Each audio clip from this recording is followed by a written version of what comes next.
O dia em que recebi um áudio por engano da minha própria filha, dizendo que tinha nojo de mim, foi o dia em que descobri que minha bondade havia se tornado minha maior fraqueza, e meu silêncio, minha maior força. Meu nome é Marta Regina dos Santos. Tenho 59 anos e nunca imaginei que chegaria o dia em que precisaria contar essa história. Mas aqui estou, organizando minhas coisas nesta nova fase da minha vida, sentindo que preciso dividir com vocês o que me aconteceu. Porque às vezes, a verdade sobre as pessoas que amamos chega de uma forma que a gente nunca esperava. Sempre fui uma mulher simples, dessas que acorda cedo, faz café forte e enfrenta a vida de cabeça erguida. Minha mãe me ensinou que mulher de verdade não desiste, mesmo quando o chão parece fugir debaixo dos pés. Aos 59 anos, carrego comigo uma bagagem de experiências que me moldaram, algumas cicatrizes que só uma mãe entende, e uma força que eu mesma não sabia que existia até pouco tempo atrás. Era uma terça-feira comum quando minha vida mudou para sempre. Eu estava na cozinha da Júlia, minha filha, preparando o almoço para meus netos Pedro e Ana Clara, como fazia 3 vezes por semana.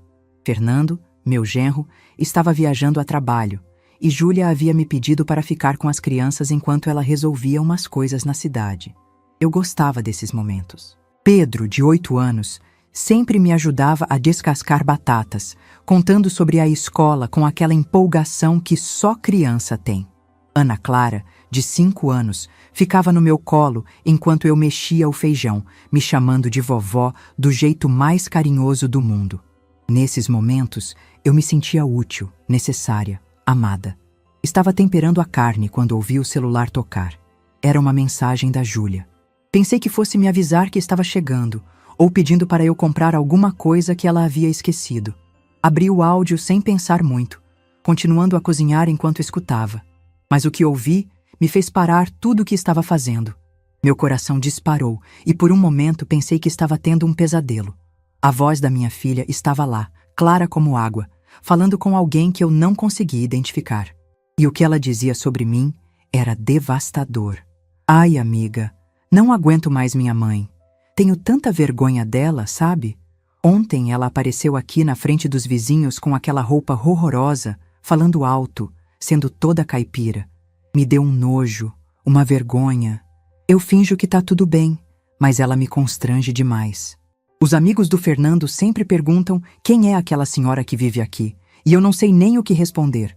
A voz continuava, mas eu não conseguia mais processar as palavras. Minhas mãos tremeram e o celular quase caiu no chão. Pedro me chamou da sala, perguntando se o almoço estava pronto, mas eu não conseguia responder. Estava ali, parada no meio da cozinha, sentindo meu mundo desabar com as palavras da pessoa que eu mais amava na vida. Respirei fundo e continuei ouvindo. Júlia falava sobre como eu era grudenta, como sempre aparecia sem avisar, como ela se sentia sufocada com minha presença constante. Dizia que eu não entendia meu lugar, que insistia em dar palpite na educação das crianças, que Fernando já havia comentado que eu estava pegajosa demais. Quando o áudio terminou, fiquei alguns minutos em silêncio total. Não chorei, não gritei, não quebrei nada. Apenas fiquei ali, absorvendo cada palavra que havia escutado, sentindo algo se transformar dentro de mim. Era como se uma Marta que eu não conhecia estivesse nascendo naquele momento, na cozinha da casa que eu havia ajudado a conquistar.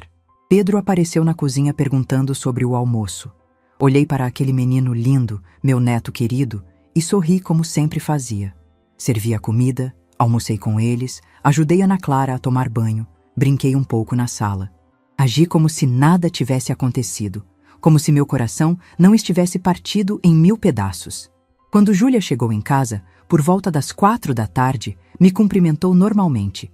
Perguntou como haviam sido as crianças, se elas tinham almoçado bem, se eu precisava de alguma coisa. Eu respondi tudo com naturalidade, sem deixar transparecer que havia descoberto sua verdadeira opinião sobre mim. Mas enquanto conversávamos, comecei a reparar em coisas que antes passavam despercebidas. O jeito como ela olhava minha roupa, um olhar rápido de cima a baixo que eu sempre interpretei como carinho maternal. O suspiro quase imperceptível quando eu oferecia ajuda para alguma coisa.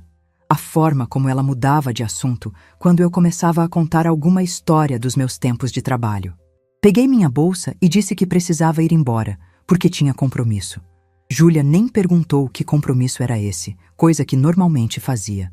Apenas disse, tchau, me deu um beijinho no rosto daqueles automáticos e voltou para seus afazeres. As crianças correram para me abraçar, e foi nesse momento que meu coração se apertou de verdade. Saí daquela casa com a sensação de que estava vendo tudo pela primeira vez. A casa que eu havia ajudado a conquistar, onde eu passava metade da minha semana cuidando dos meus netos, onde eu me sentia parte de uma família. De repente, tudo parecia diferente.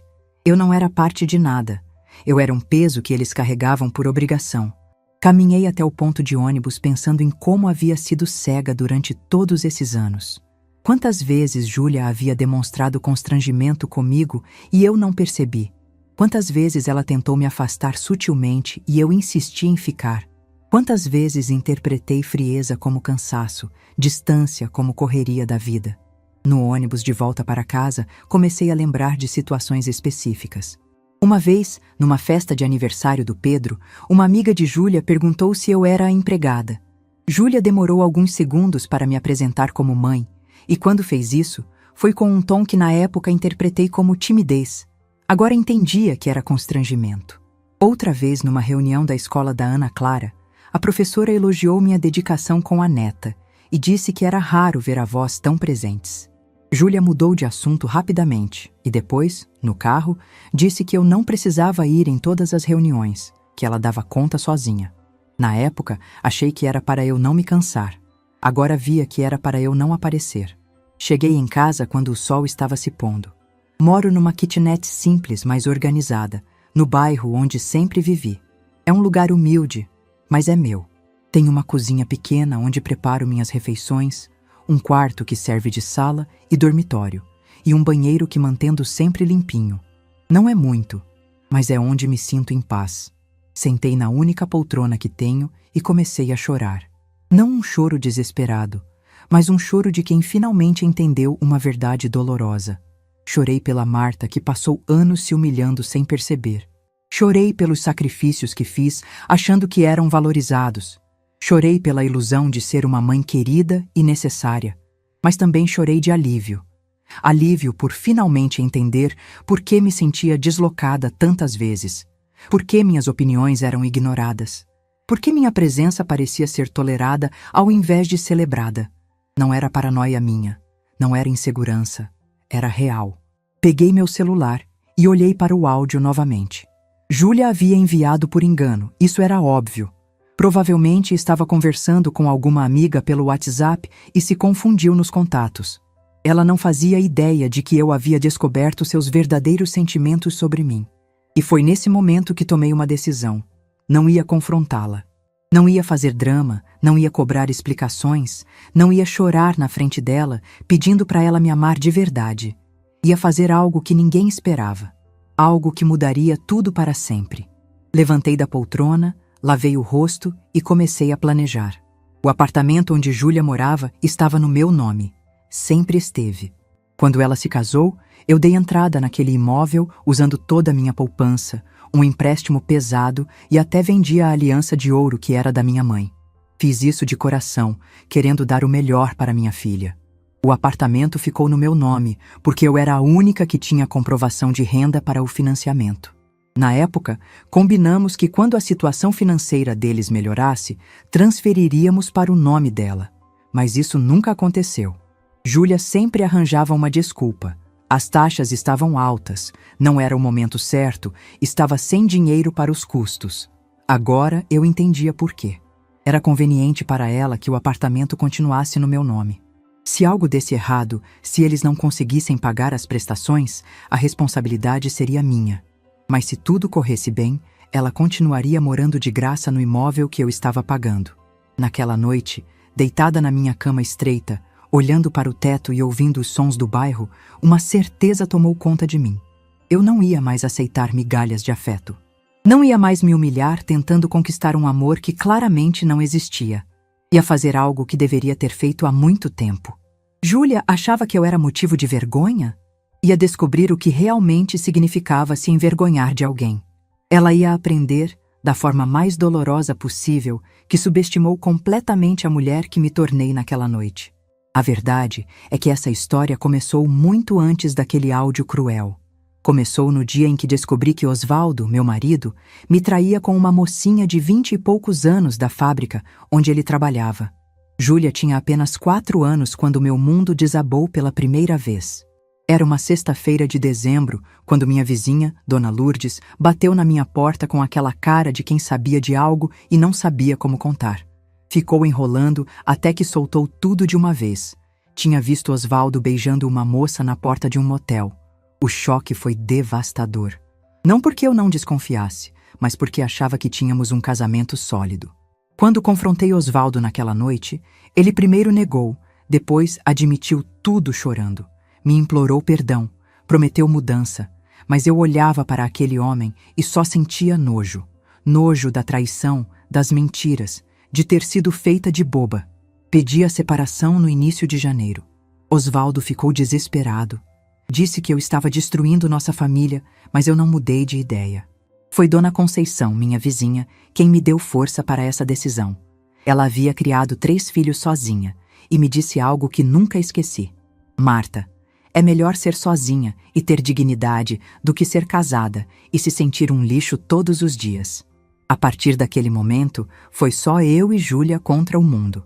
A pensão que Osvaldo pagava mal cobria as necessidades básicas. Consegui emprego numa empresa de limpeza que atendia escritórios do centro. Trabalhava das 11 da noite às 6 da manhã. Era pesado, meus pés doíam, minhas mãos ficavam ressecadas, mas eu aguentava pensando na Júlia. Dona Conceição cuidava da minha filha durante a madrugada. Júlia dormia no apartamento dela todas as noites, e até gostava porque a Dona Conceição tinha uma televisão maior. Durante o dia, eu cuidava de tudo. Escola, lição de casa, brincadeiras. Dormia algumas horas à tarde, enquanto ela assistia desenho. Os anos passaram e Júlia cresceu sendo minha companheira. Ela me ajudava em casa, me consolava quando estava cansada, dizia que quando crescesse ia cuidar de mim. Eu derretia com essas demonstrações de amor. Sentia que todo sacrifício valia a pena. Osvaldo aparecia esporadicamente para buscar Júlia alguns finais de semana. Ela sempre voltava meio tristinha, dizendo que o pai ficava no celular o tempo todo, que se sentia sozinha mesmo estando com ele. Eu consolava minha filha, explicando que às vezes os adultos eram complicados, mas que eu sempre estaria ali. Quando Júlia fez 15 anos, Osvaldo morreu num acidente de carro. Foi chocante, mesmo com todos os problemas. Júlia chorou muito e eu chorei também. Não pela perda do marido, mas pela perda do pai que minha filha merecia ter tido. A vida continuou praticamente igual, só que agora sem a pensão. Júlia sempre foi estudiosa. Participava de tudo na escola, sonhava em fazer faculdade. Eu fazia questão de comparecer a todos os eventos. Quando ela se formou no ensino médio, chorei de emoção. Ela passou no vestibular para a administração e eu fiquei nas nuvens, mesmo sabendo que seria difícil pagar a mensalidade. Foi durante a faculdade que Júlia começou a mudar. Fazia amizades com pessoas de classe social mais alta, frequentava lugares que eu não conhecia. Começou a reparar mais na nossa casa simples, na minha roupa de trabalho, no meu jeito de falar. Às vezes me corrigia quando eu falava alguma palavra errada, sempre com jeitinho carinhoso. Mas eu percebia que algo estava diferente. Mesmo assim, continuava sendo sua maior incentivadora. Pagava a faculdade fazendo malabarismos, comprava os livros, dava dinheiro para transporte. Quando ela reclamava que as amigas tinham carro e ela andava de ônibus, eu me sentia culpada por não poder dar mais. Foi no último ano que Júlia conheceu Fernando. Ela ficou encantada desde o primeiro encontro. Falava dele o tempo todo, mostrava fotos, contava cada conversa. Quando ele veio jantar em casa pela primeira vez, caprichei na comida, arrumei tudo, comprei até toalha nova para a mesa. Fernando foi educado, elogiou a comida, mas percebi que ele reparava em tudo. Nos móveis antigos, na televisão pequena, na decoração simples.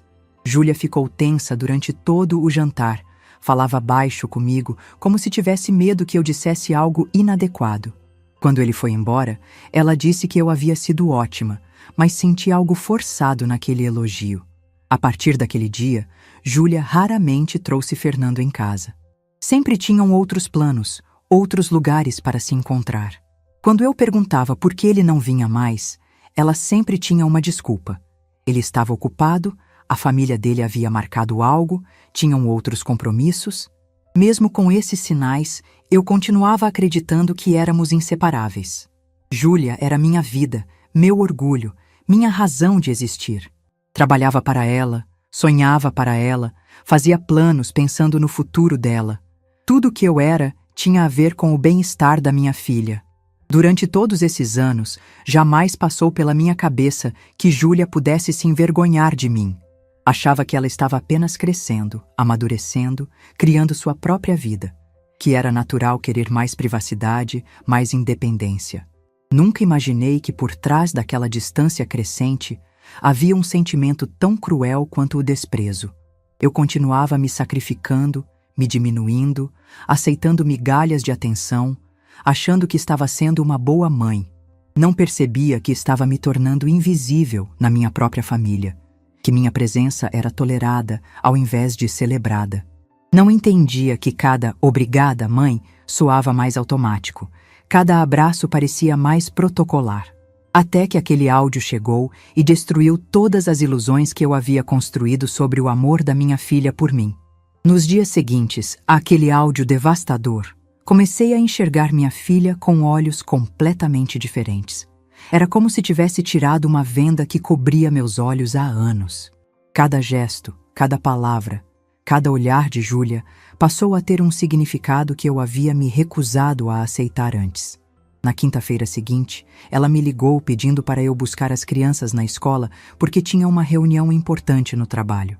Falei que sim, como sempre fazia, mas dessa vez prestei atenção no tom da voz dela.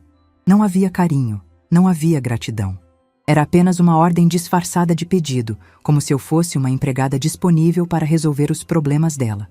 Cheguei na escola na hora do recreio e vi Pedro brincando no pátio. Quando me viu, correu para me abraçar gritando "Vovó!", com aquela alegria pura que só as crianças têm. Ana Clara estava na sala de aula terminando uma atividade e quando a professora disse que a vovó havia chegado, ela sorriu daquele jeito que derretia meu coração. Mas ali, observando meus netos, comecei a me perguntar coisas que nunca havia questionado antes. Será que Júlia falava mal de mim na frente deles? Será que eles um dia também sentiriam vergonha da avó caipira? A semente da dúvida que aquele áudio plantou em mim estava crescendo e se espalhando para todos os cantos da minha vida. Levei as crianças para casa e fiquei com elas até Júlia chegar. Pedro me contou que estava aprendendo sobre profissões na escola e que tinha falado sobre o trabalho da vovó. Quando perguntei o que ele havia dito, ele respondeu inocentemente. Falei que minha vovó limpa escritórios de noite e que ela é a mais trabalhadora do mundo. Meu coração se apertou. Não por vergonha do meu trabalho, mas imaginando a reação de Júlia se soubesse que o filho estava contando para os coleguinhas que a avó era faxineira. Será que ela ficaria constrangida? Será que pediria para Pedro não comentar mais sobre isso? Quando Júlia chegou, por volta das 7 da noite, cumprimentou as crianças normalmente e me agradeceu por ter ficado com elas. Mas eu reparei numa coisa que nunca havia prestado atenção. Ela não perguntou como havia sido meu dia, como eu estava me sentindo, se precisava de alguma coisa. Eu era apenas a solução conveniente para os problemas dela. As crianças foram brincar no quarto e Júlia começou a reclamar do trânsito, do chefe chato, da correria do trabalho. Eu escutava tudo concordando com a cabeça, oferecendo palavras de consolação, sendo a mãe compreensiva de sempre. Mas por dentro, uma voz que eu nunca havia escutado antes perguntava: e quando foi a última vez que ela se interessou pelos seus problemas? Durante o jantar, Fernando chegou e cumprimentou todo mundo educadamente. Mas observei melhor a forma como ele me tratava. Era cordial, mas distante. Respondia minhas perguntas com monossílabos. Não iniciava conversa comigo. Parecia estar apenas cumprindo o protocolo. E Júlia? Júlia não fazia nada para me incluir nas conversas. Falavam sobre pessoas que eu não conhecia, lugares onde eu nunca havia estado, planos que não me envolviam. Quando terminamos de jantar, ofereci para lavar a louça como sempre fazia. Júlia disse que não precisava, mas de uma forma que soou mais como não queremos você aqui por mais tempo do que não queremos que se incomode. Peguei minha bolsa e disse que ia embora. E ninguém insistiu para eu ficar mais um pouco. No ônibus de volta para casa, comecei a contar quantas vezes Júlia havia me visitado na minha kitnet nos últimos meses. A resposta foi dolorosa. Nenhuma. Ela sempre me chamava para ir na casa dela, sempre precisava de mim para alguma coisa, mas nunca demonstrou curiosidade sobre como eu vivia, sobre meu espaço, sobre minha rotina, quando não estava servindo a ela. Cheguei em casa e fiz algo que não costumava fazer. Liguei a televisão alta e assisti a um filme até tarde. Não me preocupei se o vizinho ia reclamar, não me preocupei com nada. Por algumas horas, tentei ser apenas Marta, não a mãe da Júlia, não a avó do Pedro e da Ana Clara. Apenas uma mulher de 59 anos assistindo televisão na sua própria casa. Na sexta-feira, Júlia me ligou novamente. Dessa vez era para eu ficar com as crianças no sábado, porque ela e Fernando tinham sido convidados para o casamento de um amigo. Falei que sim, mas perguntei onde seria o casamento, apenas por curiosidade. Ela respondeu de forma vaga, disse que era numa casa de festa e mudou de assunto rapidamente. Naquele momento entendi. Ela não queria me dar detalhes porque sabia que eu poderia perguntar se podia acompanhá-los. Não que eu quisesse ir ao casamento de desconhecidos, mas o fato dela esconder informações para evitar uma situação constrangedora foi revelador. Eu era a babá conveniente, não a mãe que poderia ser apresentada aos amigos. No sábado, cheguei na casa deles às 2 da tarde. Júlia estava se arrumando e Fernando tomando banho. Ela saiu do quarto linda, com um vestido que eu nunca havia visto, sapatos novos, cabelo feito no salão. Quando me viu na sala, disse apenas: "As crianças já almoçaram", e voltou para o quarto. Não houve obrigada por cancelar seus planos para ficar com meus filhos. Não houve "você está bem de saúde para cuidar deles?" Não houve "o que você vai fazer para o jantar?" Nada. Eu era um móvel que cumpria uma função específica na vida dela. Fernando desceu pronto e cumprimentou as crianças. Beijou Pedro e Ana Clara. Disse que voltariam tarde. Recomendou que eles obedecessem à vovó. Comigo foi apenas um oi de longe. Nem um aperto de mão, nem um obrigado por nos ajudar. Eu era invisível para ele também. Quando eles saíram, fiquei sozinha com meus netos numa casa que eu havia ajudado a comprar, mas onde me sentia uma estranha. Olhei ao redor e vi fotos de Júlia, Fernando e as crianças. Fotos de viagens, aniversários, momentos especiais. Procurei uma foto minha com eles. Havia apenas uma, numa festa de aniversário do Pedro, onde eu aparecia meio de lado, quase cortada da imagem. Pedro perguntou se podia assistir desenho e Ana Clara quis brincar de boneca. Sentei no sofá com eles, mas minha mente estava em outro lugar. Estava pensando em como eu havia me tornado uma sombra na vida da minha própria família. Uma presença útil, mas não valorizada. Uma pessoa que existia apenas para resolver problemas e atender necessidades. Durante a tarde, Ana Clara me disse que queria ser professora quando crescesse, igual a tia Fernanda, irmã de Fernando. Perguntei por que não, igual a vovó, e ela me olhou confusa. Mas vovó, você trabalha limpando, né? Eu quero ter um trabalho bonito. As palavras saíram da boca de uma criança de 5 anos, mas eu sabia de onde vinham.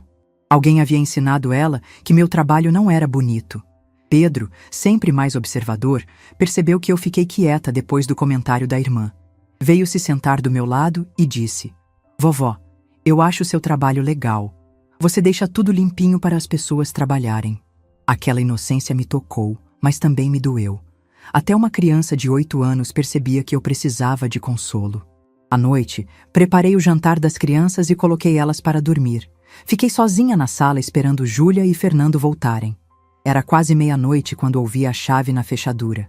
Eles entraram rindo, claramente tendo se divertido muito. Júlia viu que eu estava acordada e disse: "Ai, mãe, não precisava ficar acordada esperando a gente." Fernando subiu direto para o quarto, sem nem agradecer. Júlia ficou na sala comigo por alguns minutos, contando rapidamente como havia sido o casamento. Falou das pessoas que encontrou, da comida, da festa. Eu escutava fingindo interesse, mas percebendo que ela não fazia questão da minha companhia. Estava apenas sendo educada antes de me dispensar.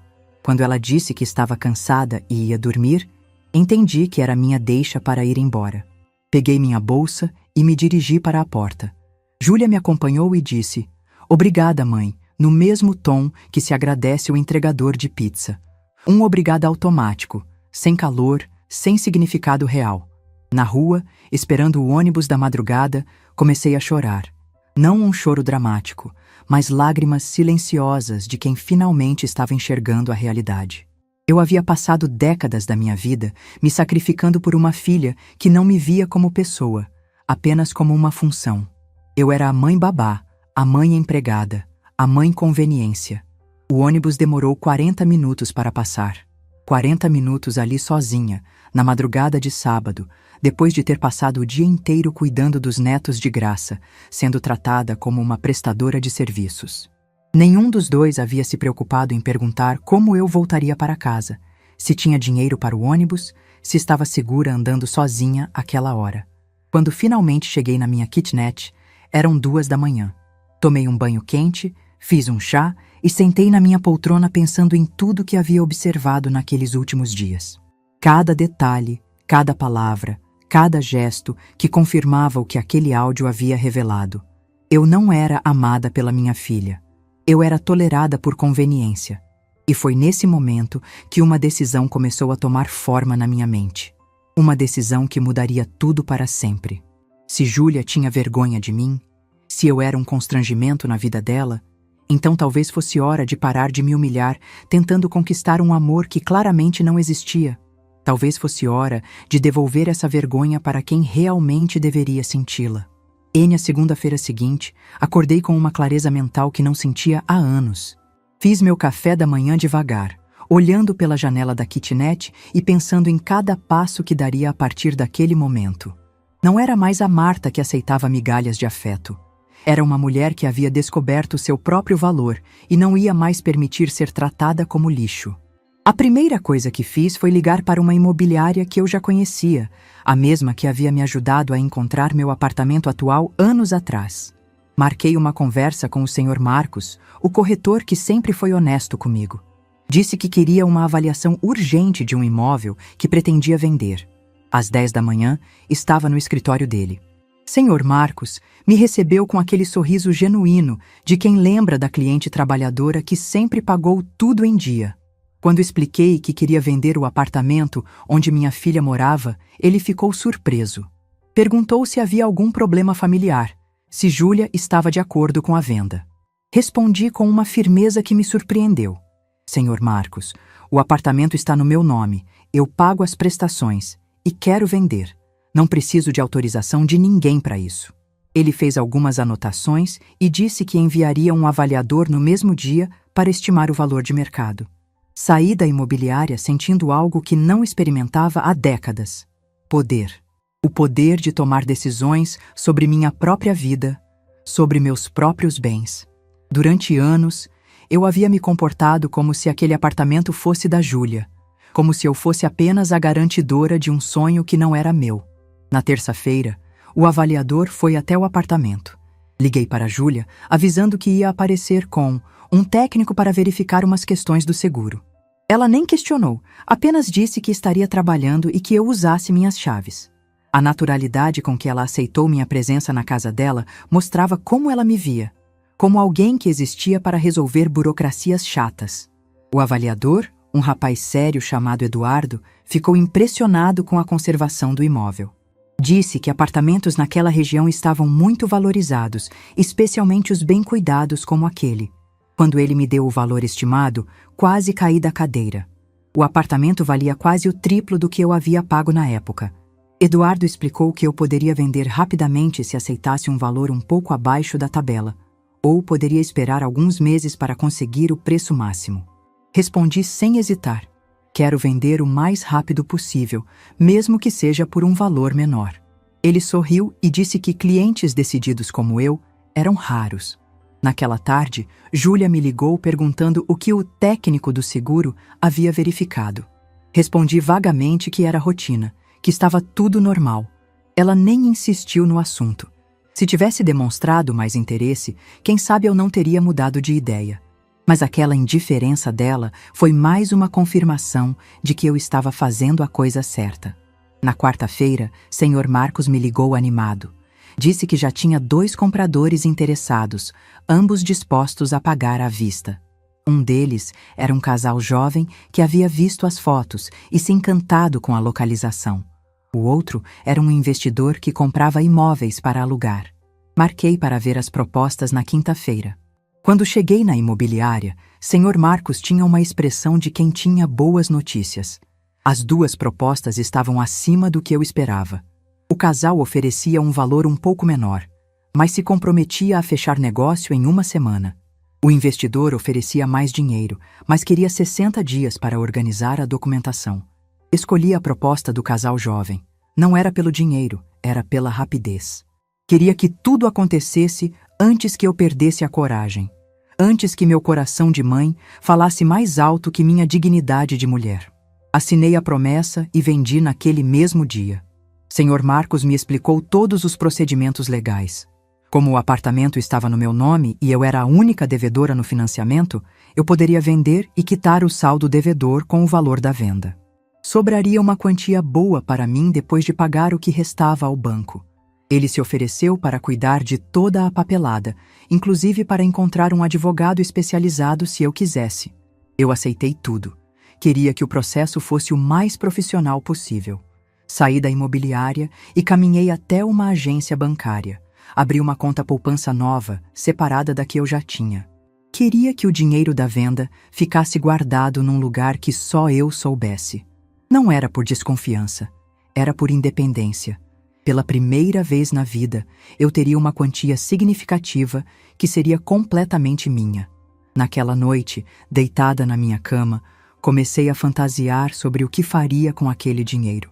Poderia viajar para lugares que sempre quis conhecer. Poderia me mudar para uma cidade onde ninguém me conhecesse. Poderia fazer um curso, aprender coisas novas, recomeçar minha vida aos 59 anos. Mas não era o dinheiro que me motivava. Era a liberdade. A liberdade de não depender da consideração de ninguém, de não precisar mendigar afeto, de não ter que engolir humilhações em silêncio. O dinheiro seria apenas o meio para conquistar algo muito mais valioso: meu autorrespeito. Na sexta-feira, Júlia me ligou pedindo para eu ficar com as crianças no final de semana, porque ela e Fernando iam visitar os pais dele no interior. Dessa vez, não disse que sim imediatamente. Perguntei se não havia outra alternativa, se eles não podiam levar as crianças junto. Júlia ficou surpresa com minha pergunta.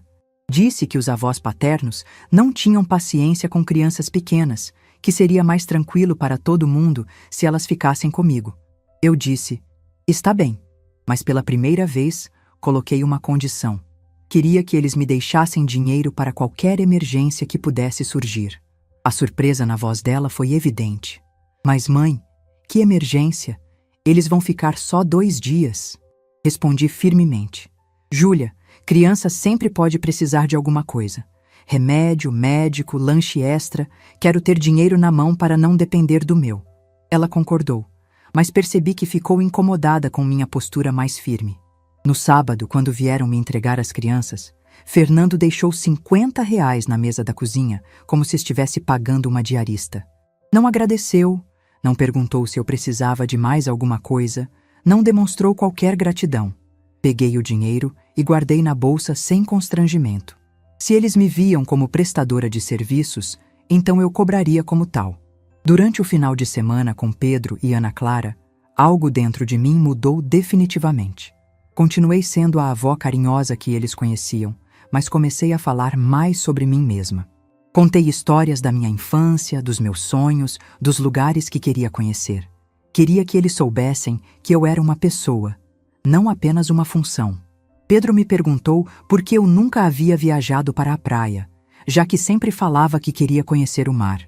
Respondi que nunca tinha tido oportunidade, mas que talvez um dia ainda conheceria.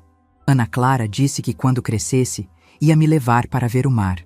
Aquela promessa inocente me emocionou, mas também me fez pensar: por que eu estava esperando uma criança de 5 anos me dar aquilo que eu mesma podia conquistar?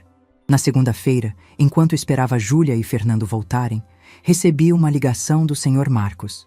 A documentação estava quase pronta. Os compradores haviam aprovado o financiamento e poderíamos assinar o contrato definitivo na quarta-feira. Meu coração disparou. Era real. Eu realmente estava vendendo o apartamento.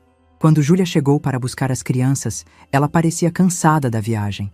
Reclamou do trânsito, dos sogros que falaram demais, de Fernando que ficou mal-humorado o tempo todo. Eu escutei tudo pacientemente, mas dessa vez não ofereci conselhos nem palavras de consolação. Apenas escutei, como se fosse uma conhecida qualquer. Ela nem perguntou como havia sido o final de semana com as crianças. Apenas pegou os filhos, agradeceu rapidamente e se preparou para ir embora. Mas antes de sair, fez um comentário que me marcou. "Mãe, você está diferente, mais séria. Está tudo bem?" Respondi que estava tudo ótimo, que eu apenas estava cansada. Ela deu de ombros e saiu com as crianças.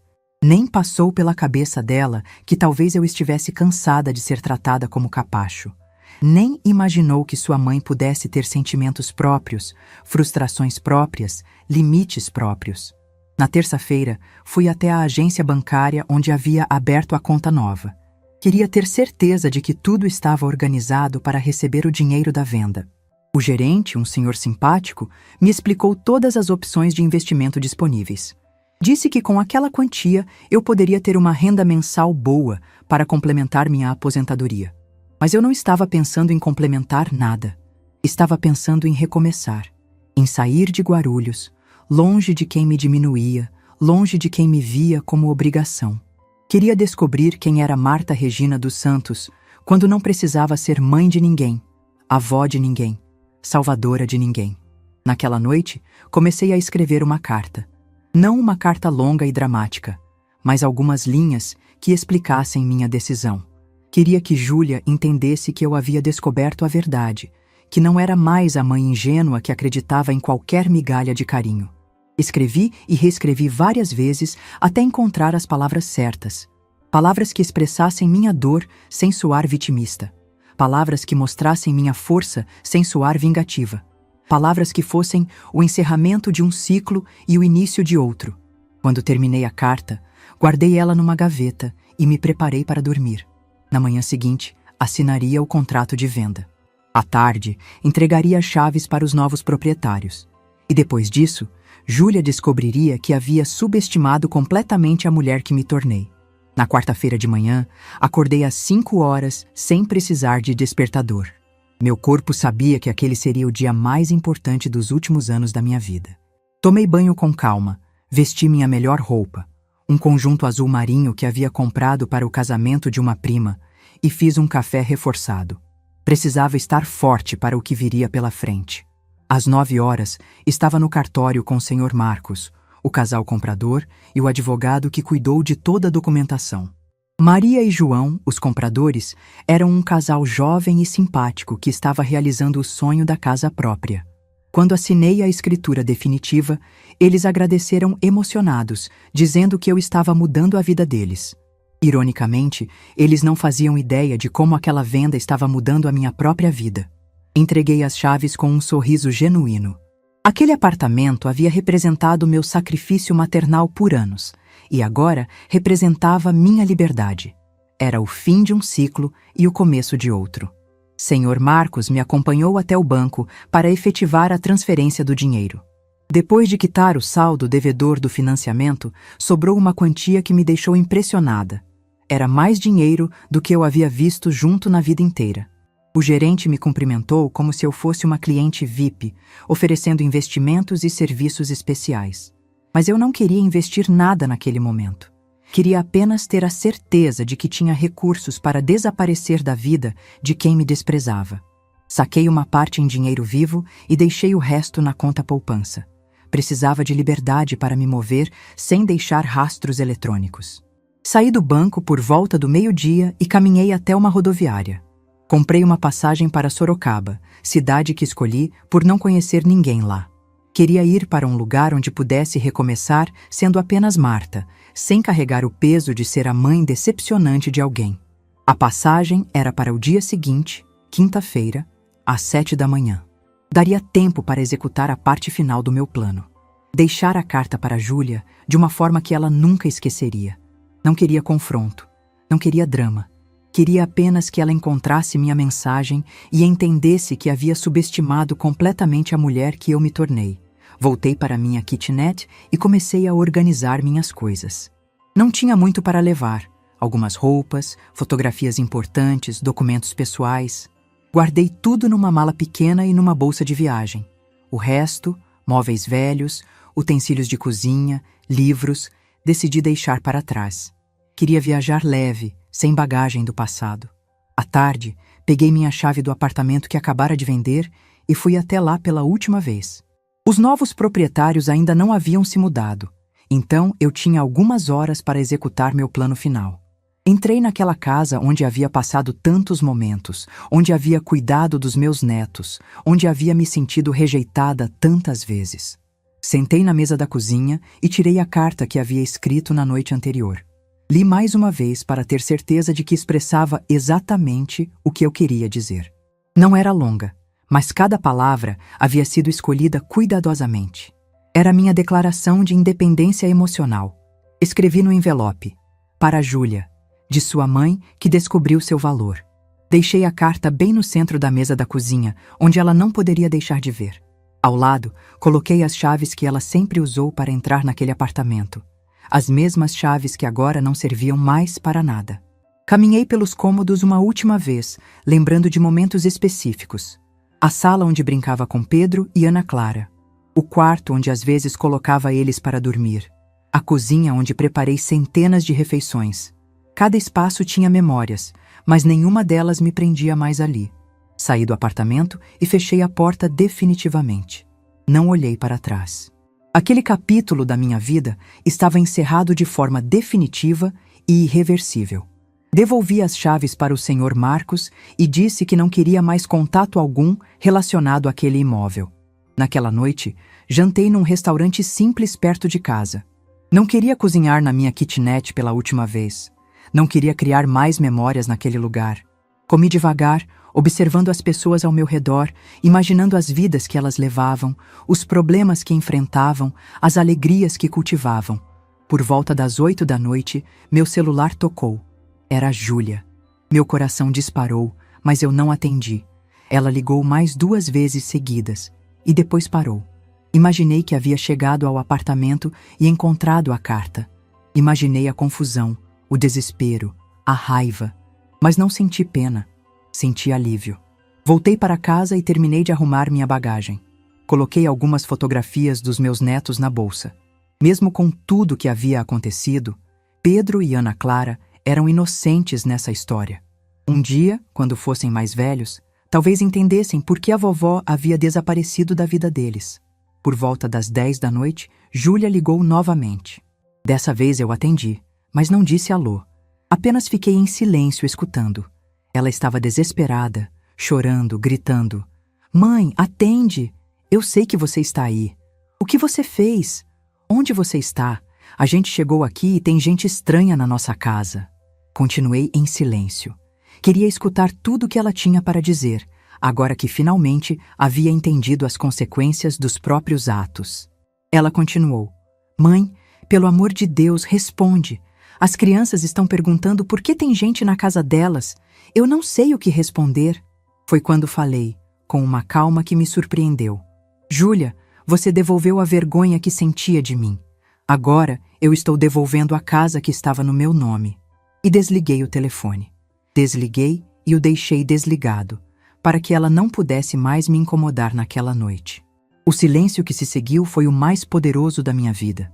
Era o silêncio de uma mulher que havia recuperado sua dignidade da forma mais impactante possível. Pela primeira vez em décadas, eu havia colocado meu bem-estar acima da necessidade desesperada de ser amada. Na manhã de quinta-feira, acordei às 5h30. Fiz um café simples, comi uma torrada e peguei minha bagagem. Deixei a chave da kitnet com Dona Conceição, junto com um envelope contendo o dinheiro de 2 meses de aluguel. Disse que estava viajando e que não sabia quando voltaria. Dona Conceição, que me conhecia há tantos anos, percebeu que algo importante estava acontecendo. Perguntou se eu estava bem, se precisava de alguma coisa. Respondi que estava ótima, que finalmente estava fazendo algo por mim mesma. Ela me abraçou e disse: Marta, você merece ser feliz. Vai com Deus. No ônibus para Sorocaba, sentei na janela e assisti Guarulhos ficar para trás. A cidade onde havia nascido, onde me casei, onde me separei, onde criei minha filha, onde descobri que era desprezada por ela. Deixava tudo isso para trás sem um pingo de saudade, apenas gratidão por ter tido coragem de recomeçar. Durante a viagem, pensei nos meus netos. Pedro e Ana Clara não entenderiam no início por que a vovó havia sumido. Talvez Júlia inventasse alguma história para explicar meu desaparecimento. Mas um dia, quando crescessem, talvez entendessem que às vezes as pessoas precisam escolher entre ser feliz ou ser conveniente. Cheguei em Sorocaba no final da manhã. Era uma cidade bonita, com gente simpática, um ritmo de vida mais tranquilo. Procurei uma pensão no centro e aluguei um quarto por uma semana. Queria conhecer a cidade, ver se era o lugar onde gostaria de morar definitivamente. Durante os dias seguintes, caminhei pelas ruas, conversei com comerciantes, visitei praças e parques. Descobri que Sorocaba tinha grupos de terceira idade, atividades culturais, oportunidades de trabalho voluntário. Era um lugar onde eu poderia reconstruir minha vida sendo apenas Marta, sem carregar o peso de relacionamentos tóxicos. Uma semana depois, aluguei um apartamento pequeno, mas aconchegante, numa rua tranquila perto do centro.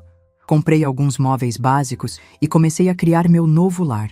Cada objeto que escolhia, cada cor que pintava na parede, cada planta que colocava na varanda era uma decisão exclusivamente minha. Mantive meu celular antigo, mas o deixei desligado na maior parte do tempo.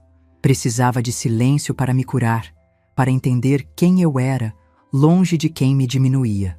Pela primeira vez em décadas, ninguém me cobrava favores constantes. Ninguém esperava que eu estivesse disponível 24 horas por dia. 2 meses depois de ter chegado em Sorocaba, estava numa praça alimentando pombos quando uma senhora se aproximou.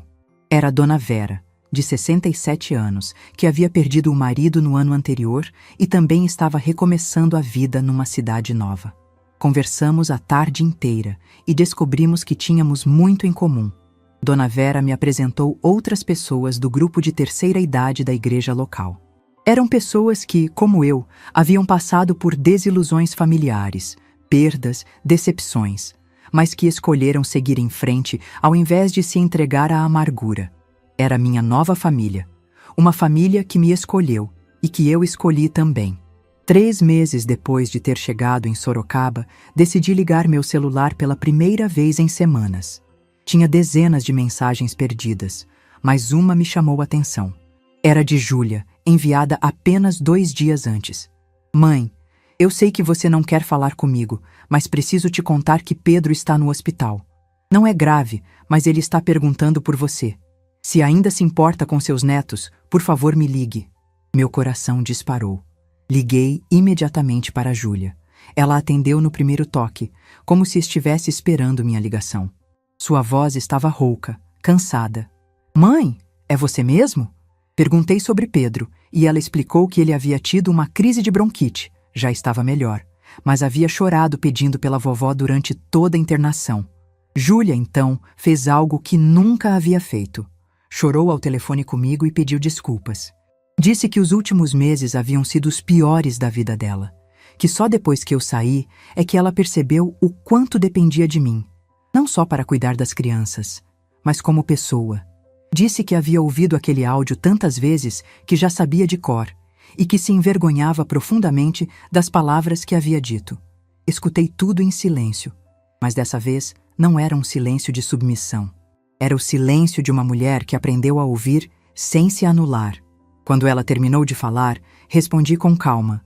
Júlia, agradeço suas desculpas, mas você precisa entender que nossa relação nunca mais será como antes. Se quiser que eu faça parte da vida dos meus netos, terá que me respeitar como pessoa, não como uma conveniência. Ela concordou com tudo. Disse que estava disposta a mudar, que queria me ter de volta na vida dela, mas nos meus termos. Marcamos de nos encontrar na semana seguinte, num lugar neutro, para conversarmos pessoalmente. Seria o primeiro passo para uma relação completamente nova. Hoje, 4 meses após nosso reencontro, posso dizer que tenho minha filha de volta, mas uma filha diferente. Júlia aprendeu a me valorizar, a me consultar antes de tomar decisões que me envolvem, a me incluir nas conversas quando estou presente. Não é perfeita, às vezes ainda escorrega nos velhos hábitos, mas percebo seu esforço genuíno. Continuo morando em Sorocaba, mas agora vou visitar meus netos quinzenalmente. Pedro e Ana Clara ficaram radiantes quando me reencontraram. Eles não entenderam completamente por que a vovó havia sumido, mas sentiram que agora nossa relação era mais verdadeira, menos forçada. O mais importante, estabeleci limites claros. Não sou mais a avó que aceita qualquer coisa para não perder o contato com a família. Sou a avó que se faz respeitar, que tem vida própria, que ensina pelo exemplo que todas as pessoas merecem dignidade, independente da idade. Meu silêncio naquele dia, quando recebi o áudio por engano, foi o silêncio mais transformador da minha vida. Foi o silêncio de uma mulher que finalmente descobriu que merecia muito mais do que recebida.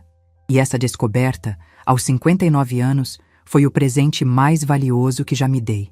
Se essa história tocou seu coração, deixe seu like, se inscreva no canal e comente aqui embaixo. No meu lugar, o que você faria? Sua mensagem pode iluminar o dia de alguém.